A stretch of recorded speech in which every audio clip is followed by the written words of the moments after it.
now turns to part 4.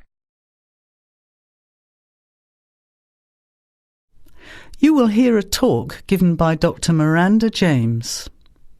First, you have some time to look at questions 31 to 35.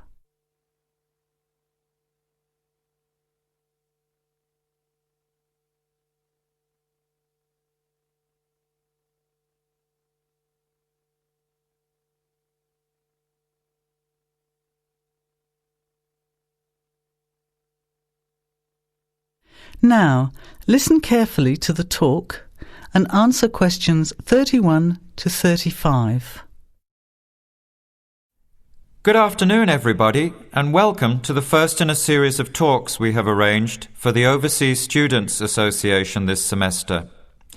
Dr. James has very kindly agreed to speak to us today on the topic of public speaking, and judging from the large numbers of you here, it's clearly a subject of great interest and relevance. Dr. James. Hello. It's good to see so many of you here, and hopefully what I'm going to tell you will be useful to you both here at the university and in your future employment. Many people avoid speaking publicly, by which I mean in front of, say, 10 or more people. Not because they lack the ability, but mainly because they lack confidence, which is really only due to lack of practice. Today, as a consequence of the influence of television, audiences expect speakers to be relatively brief and to the point, in addition to being well-informed and interesting or entertaining. Probably the most important part of public speaking is what you do beforehand, by which I mean preparation. This includes practical details, such as knowing precisely what your topic is and exactly how long you are expected to talk for. You should also plan the content thoroughly. A good strategy is to write out the content as you intend to say it, and then make brief notes, preferably on small cards, which you use to talk from. This way you sound more natural. You incorporate pauses while you look at your notes, and you can then look at your audience while you are speaking.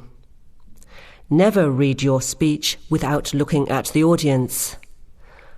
Eye contact is a very important part of communicating with an audience. So deliberately move your head and look around at your audience. Pauses are important, as most people, when they are nervous, tend to rush through their speech. Now you have some time to look at questions 36 to 40.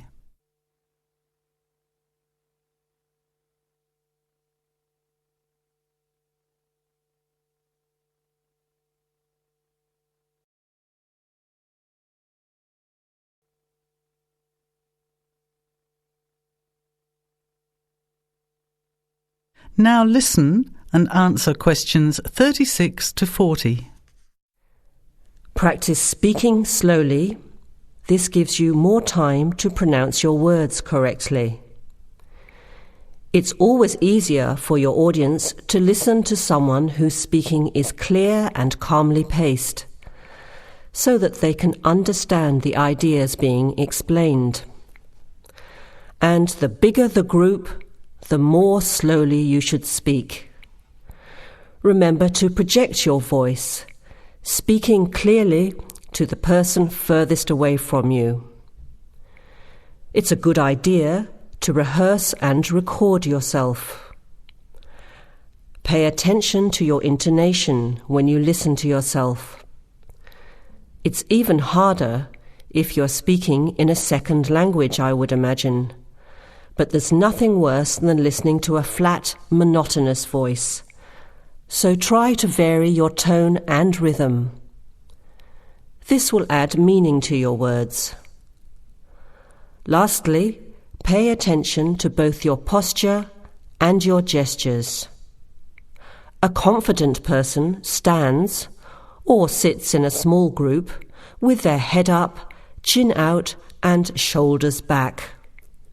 Try to avoid scratching or fiddling with your hair or beard, or pens, jewellery, and so on.